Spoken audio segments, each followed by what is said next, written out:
students, this is day 2 of the chapter motion and specific objectives for today's class are types of motion. We will learn repetitive, that is periodic and non-periodic, and random motion. Next is uniform and non-uniform motion. In previous class we have discussed motion and rest as relative terms, and we have discussed various types, that is translatory, circulatory, oscillatory and vibratory motion. Today we will learn periodic motion. Under this topic we will learn about simple pendulum. Then non-periodic motion, random motion and uniform and non-uniform motion. Students, open page number 19 on your books. Let's get started. First of all, what is repetitive motion? As the name indicates, the motion which repeats itself after a certain interval of time is called repetitive motion. For example, blinking of eyes, expansion and contraction of chest while breathing, and motion of the earth around the sun, all are the examples of repetitive motion. Students, repetitive motion is of two types, periodic and non-periodic. Now, what is periodic motion? Students, it is a type of repetitive motion, or simply we can say the motion that repeats itself after a fixed interval of time is called periodic motion. For example, motion of the earth around the sun is an example of periodic motion. Why? Because earth takes 1 year to complete every revolution around the sun.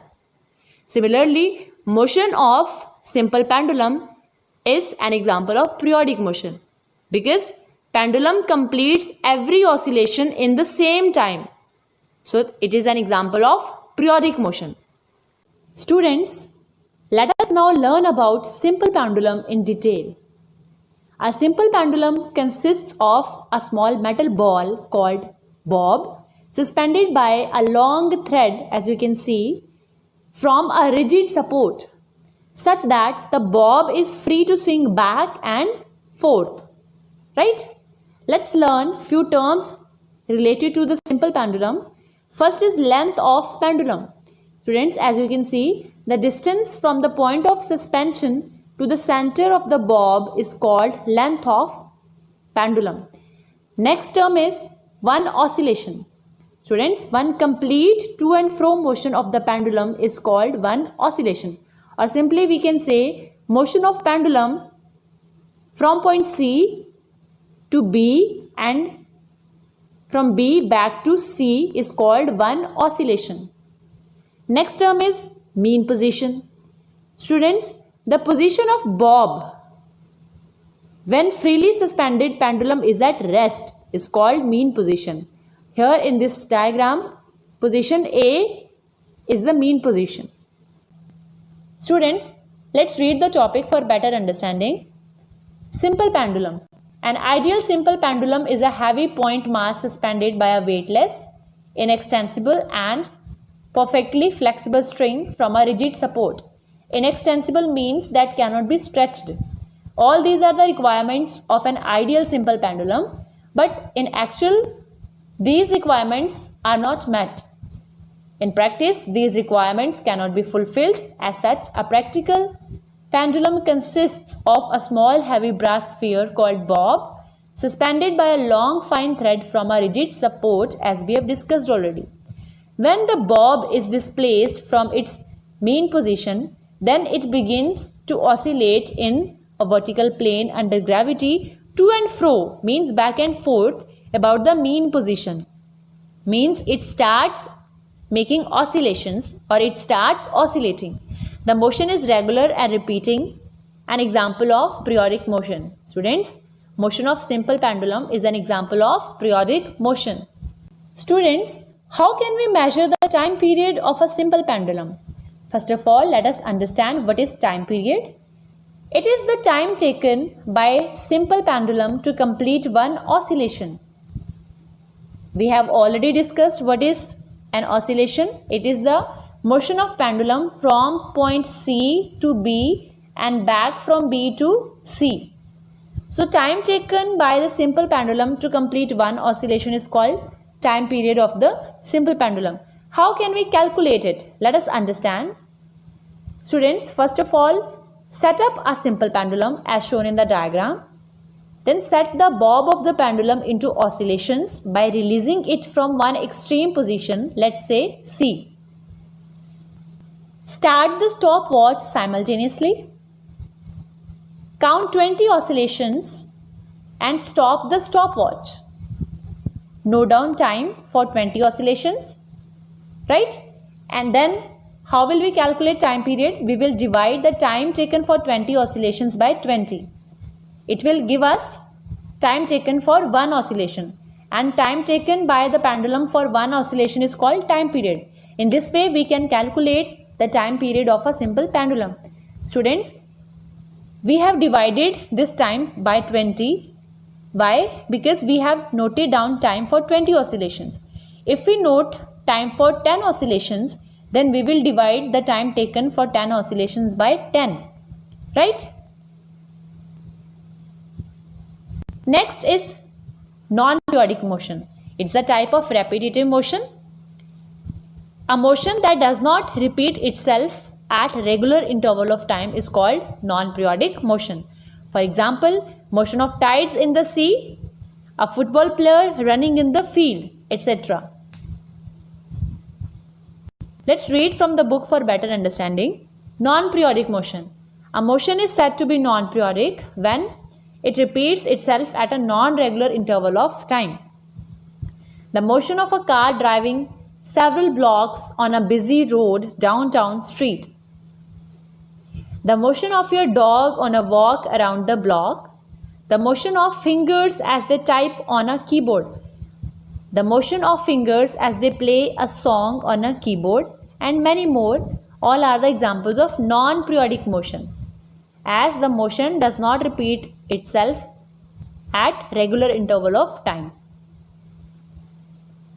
Next is combination of motions. It is also known as multiple motion.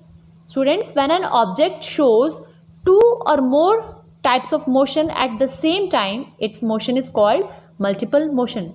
For example, when drill machine is used to make a hole in the wall, the drill spins or rotates, and the motion is called rotatory motion. And the tip moves forward, and the motion is called translatory motion. Similarly, motion of earth is multiple motion or combination of motions. How? Because it circulates around the sun, that is, it makes revolution around the sun, as well as it rotates on its own axis. So it shows two types of motions, circulatory as well as rotatory. Let's read from the book for better understanding combination of motions. There are a number of motions taking place in a daily life which cannot be classified as purely translatory, rotatory and oscillatory. These motions are a combination of any two of the above mentioned motions. For example, when a ball rolls on the ground, it has rotatory as well as rectilinear motion because it moves on a straight path as well as it rotates as it moves forwards. Similarly, an electric drill has both translatory and rotatory motion, as we have discussed already. As the drill rotates, its bit, this is the bit of drill, its bit moves into the wood. When a car moves on a road, it has translatory motion because all the parts of the car cover same distance in same interval of time, whereas its wheels have rotatory motion. Similarly, the earth rotates around its own axis and at the same time moves around the sun. Thus, it too has both rotatory as it rotates around its own axis and translatory as it moves around the sun. So, it has a combination of motions. Next is random motion. Students, when an object shows a particular type of motion and then suddenly changes into another kind of motion, its motion is called random motion. Random motion is also known as Brownian motion, as it was discovered by Robert Brown. For example, when a mosquito is flying, at one moment it may have translatory motion, at the next moment it may have circular motion. So such a motion is called random motion. Students, as shown here, This is called random motion or Brownian motion. Students, next is uniform motion. When an object covers equal distance in equal interval of time without changing its direction, its motion is said to be uniform. For example, a girl is riding bicycle on a straight road and covers same distance, let's say 2 meters, in same interval of time, let's say 1 second. So its motion is called uniform motion. Similarly, rotation of earth is an example of uniform motion, as earth rotates in 24 hours. For every rotation it takes 24 hours. So its motion is uniform motion. And while rotating, it does not change any direction, right? Let's read from the book for better understanding. Uniform motion. Uniform motion is the kind of motion in which a body covers equal distance in equal intervals of time. It does not matter how small the time intervals are, as long as the distances covered are equal. Students, in the definition add one thing: without changing direction, right? Kind of motion in which body covers equal distance in equal intervals of time without changing its direction. If a body is involved in rectilinear motion and the motion is uniform, then the speed of the body will be constant, right? Some examples are the hour hand of a clock. It moves with a uniform speed, completing movement of specific distance in an hour. So it is an example of uniform motion, as it takes same time for covering the same distance.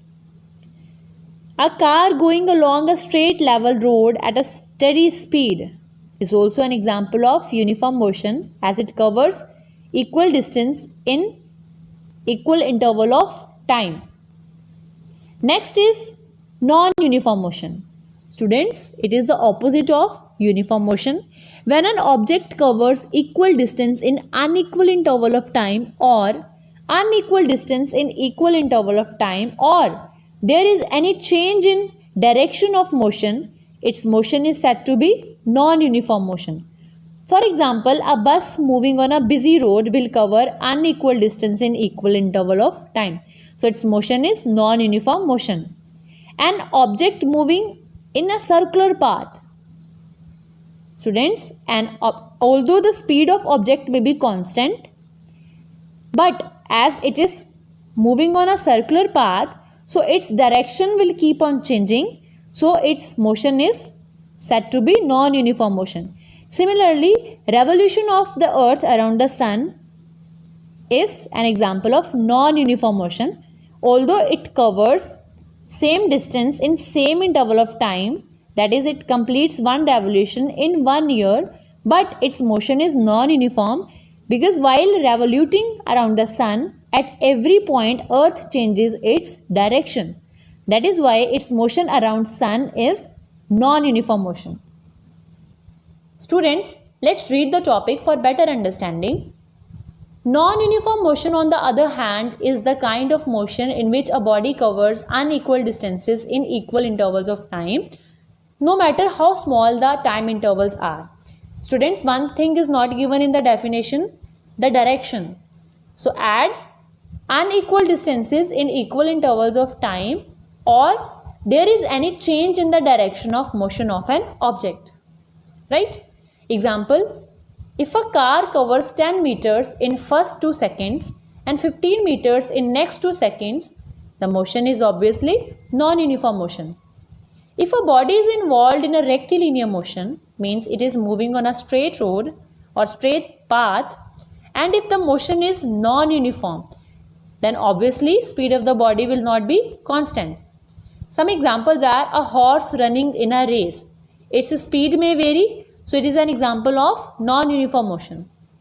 A bus on its way through the market is also an example of non-uniform motion. Another example is a bouncing ball. Students, you must be able to answer all these questions. First, a drilling machine shows a combination of motions. Explain.